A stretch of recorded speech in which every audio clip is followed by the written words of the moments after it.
আসসালামু আলাইকুম বন্ধুরা। অনেকে আমার কমেন্ট বক্সে প্রশ্ন করেছিলেন। প্রথম প্রশ্নটি হচ্ছে সরকার পরিবর্তন হলে গ্রাহকের টাকার কি হবে। দ্বিতীয় প্রশ্নটি হচ্ছে সরকার দেউলিয়া হয়ে গেলে ব্যাংকের গ্রাহকদের টাকার কি নিরাপদ থাকবে কি না। তো সেই বিষয়ে অনেকে জানতে চেয়েছেন। তো প্রথম প্রশ্নের সমাধান আমি আপনাদেরকে জানাচ্ছি। সরকার পরিবর্তন হলে গ্রাহকের টাকার কি হবে। সরকার পাল্টে গেলেও সাধারণত ব্যাংকের গ্রাহকদের টাকার কোনো প্রভাব পড়ে না।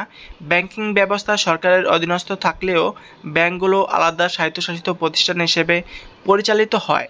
বিভিন্ন দেশের ব্যাংকিং সিস্টেমে সঞ্চয়কারীদের সুরক্ষার জন্য নানা রকম নিরাপত্তা ব্যবস্থা থাকে, যেমন ডিপোজিট ইন্স্যুরেন্স।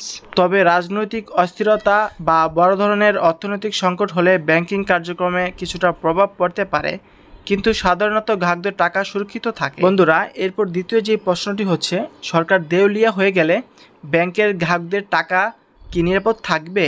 সরকার দেউলিয়া হয়ে গেলে ব্যাংকের গ্রাহকদের টাকার বিষয় নির্ভর করে দেশটির নির্দিষ্ট ব্যাংকিং আইন ও নিয়মাবলী এবং সেই সাথে কতটুকু পরিমাণ অর্থনৈতিক সংকট চলছে তার উপর।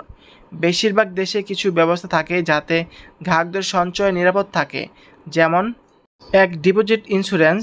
অনেক দেশে সরকার বা কেন্দ্রীয় ব্যাংক সঞ্চয়কারীদের টাকাকে একটি নির্দিষ্ট সীমা পর্যন্ত বীমা করে রাখে, ফলে ব্যাংক দেউলিয়া হলেও গ্রাহকরা একটি নির্দিষ্ট পরিমাণ টাকা ফেরত পাবে।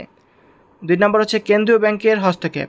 অনেক সময় কেন্দ্রীয় ব্যাংক বা অন্যান্য নিয়ন্ত্রক সংস্থা দেউলিয়া হওয়ার ব্যাংকগুলোকে রক্ষা করতে পদক্ষেপ নেয়, যেমন বেল আউট বা অন্য কোনো ব্যাংকের সাথে মিশিয়ে দেওয়া।